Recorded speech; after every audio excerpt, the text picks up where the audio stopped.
बेटी बचाओ बेटी पढ़ाओ। कुछ लोग कहते हैं कि ये कहना आसान है, लेकिन कितनी चुनौतियों का सामना एक बेटी के माता पिता को करना पड़ता है वो ही जानते हैं।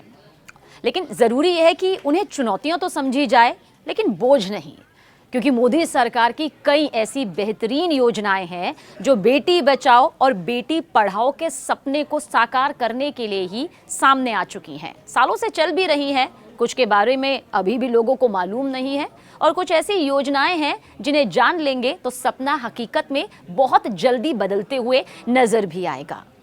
बेटी बचाओ बेटी पढ़ाओ, इसका जिक्र आज हम क्यों कर रहे हैं? क्योंकि इसी से सुनिश्चित हुई है शिक्षा बेटियों की। मुद्रा योजना से व्यापार को नई रफ्तार जरूर मिली है। पीएम स्वनिधि योजना से समृद्धि का सपना भी साकार होता नजर आ रहा है।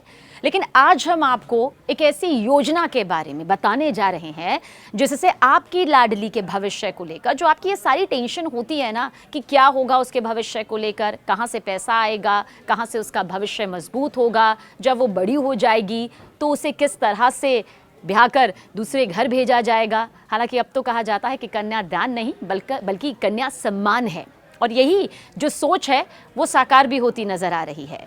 लेकिन इस बीच बच्चों की पढ़ाई और उनकी शादी का खर्च बहुत ज़्यादा बढ़ गया है। अब ये कहना तो आसान है कि ये सिर्फ सोचने वाली बात है, लेकिन सच यही है कि सोचना जितना मुश्किल है उससे कई ज़्यादा आसान इसे आप अपने भविष्य को ध्यान में रखते हुए कर सकते हैं कुछ योजनाओं के ज़रिए। आम आदमी दरअसल इन खर्चों को पूरा करने में पिस भी जाता है, उसकी पूरी ज़िंदगी भी निकल जाती है और कई बार तो हाथ खाली ही रह जाते हैं। लेकिन ऐसा आपके साथ नहीं होगा, क्योंकि मोदी सरकार की एक बहुत ही बेहतरीन योजना आपकी लाडली के लिए है। लेकिन आप काफ़ी पहले से ही अगर जिन खर्चों का हम जिक्र कर रहे हैं उनमें निवेश करना शुरू कर दें तो ये परेशानी आपकी काफ़ी हद तक ख़त्म हो सकती है।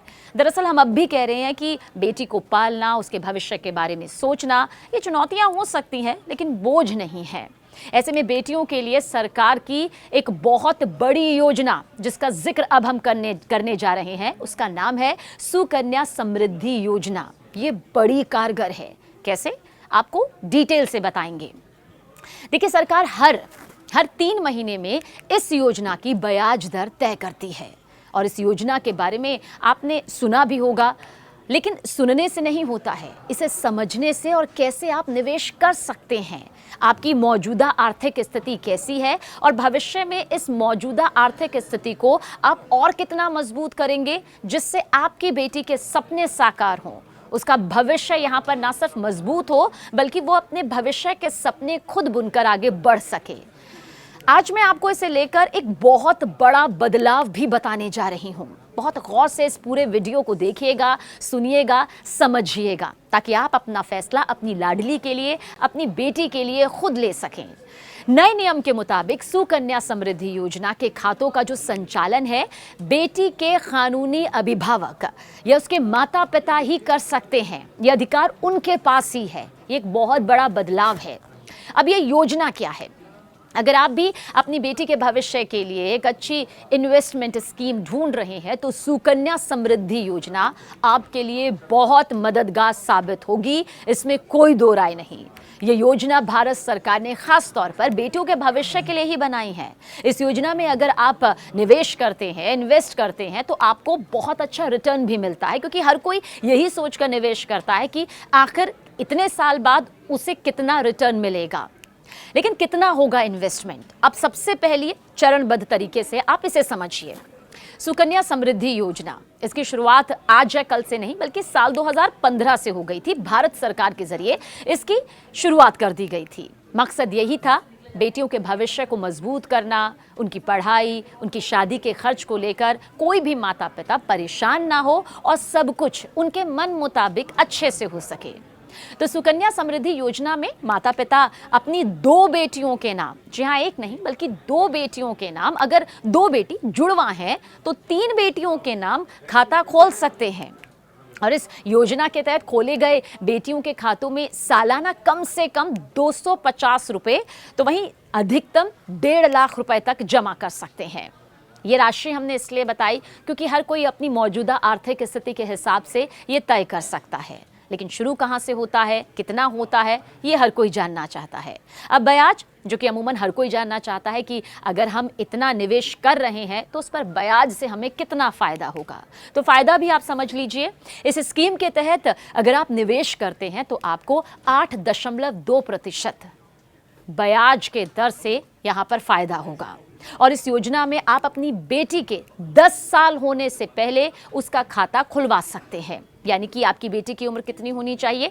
10 साल की होने से पहले ही अगर आप चाहते हैं कि इसमें आप निवेश करें और एक अच्छा रिटर्न पाएं, उसका भविष्य बना सकें, तो 10 साल होने से पहले ही उसका खाता खोलने का अधिकार आपके पास में है। लेकिन योजना में आपको कम से कम 15 साल तक निवेश करना जरूरी होता है, क्योंकि निवेश की भी एक समय सीमा तय की जाती है। जब आपकी बेटी 21 साल की हो जाएगी तो सुकन्या समृद्धि योजना का खाता मैच्योर हो जाता है, पूरा हो जाता है। और इसके साथ ही इस खाते में जो भी राशि आपने अपनी आर्थिक स्थिति के हिसाब से उस वक्त तय की होती है, आपको इनकम टैक्स पर छूट भी मिलती है। यानी कि दोहरा फायदा इसका यहाँ पर मिलता है। योजना में निवेश के बाद जो खाता है वो मैच्योर होने तक बेटी की शादी और उसकी हायर एजुकेशन के लिए काफ़ी आपके पास तब तक पैसे जमा हो जाते हैं। ये बहुत बड़ा फ़ायदेमंद एक ऐसी योजना है जो हर कोई यही चाहता है कि इसके ज़रिए बेटियों के सपने को साकार किया जा सके। सुकन्या समृद्धि योजना में लेकिन बहुत सारे लोग कहते हैं कि 14 साल, जी नहीं, 14 नहीं बल्कि 15 साल तक, 15 वर्ष तक आपको पैसा जमा करना होता है। और इस हिसाब से अगर आप आसान शब्दों में समझिए, अगर आप 1000 रुपये प्रति माह यानी कि हर महीने जमा करेंगे तो सालाना 1,20,000 रुपये तक का इन्वेस्टमेंट करेंगे। सीधा सीधा ये यहाँ पर कैलकुलेशन है। और अगर 15 साल तक जमा करते हैं तो इसके बाद बताइए कितनी हो जाएगी आपकी कुल इन्वेस्टमेंट, यानी कि टोटल इन्वेस्टमेंट 1,80,000 रुपये तक हो जाएगी। परिपक्वता यानी कि जो समय सीमा यहाँ पर तय की गई है, उसके बाद आपको सुनिए 5,54,206 रुपये मिलेंगे। अब सुकन्या समृद्धि स्कीम जो है, इसके नियम जो हैं उसे भी समझ लीजिए, क्योंकि जब भी कोई योजना आती है, जब भी कोई स्कीम सामने आती है तो उसके साथ कुछ नियम भी होते हैं। उन नियमों के अनुसार अगर आप चलेंगे तो फायदा आपको 100% मिलेगा। इस नियम के मुताबिक सुकन्या अकाउंट जो है उसे मैच्योरिटी से पहले बंद किया जा सकता है, क्योंकि बहुत से ऐसे लोग होंगे जो सोच रहे होंगे कि 15 साल, लेकिन अगर इन 15 सालों में क्या इसे बंद किया जा सकता है, तो फिर समझ लीजिए ये स्कीम जो है सिर्फ कुछ विशेष स्थिति में ही बंद हो सकती है, इसके अलावा नहीं, वरना फिर फायदा लेते लेते आपके हाथ में नुकसान हो सकता है। और नुकसान ना हो इसके लिए नियमों को समझना जरूरी है। कुछ विशेष स्थितियां ही हैं। अगर बच्चे के कानूनी अभिभावक या माता पिता के साथ मिसहैपनिंग हो जाती है, उनकी मृत्यु हो जाती है, तो इस स्कीम को बीच में बंद किया जा सकता है, क्योंकि जाहिर सी बात है, यानी कि वो पैसा कहाँ से आएगा इस स्कीम के लिए। लेकिन ज़रूरी है कि अगर बेटी बचाओ और बेटी पढ़ाओ का ये नारा सिर्फ नारा नहीं, बल्कि इस सपने को साकार करने के मकसद से आप सामने लाना चाहते हैं, तो यकीनन ये योजना आपके लिए सबसे बेहतर है।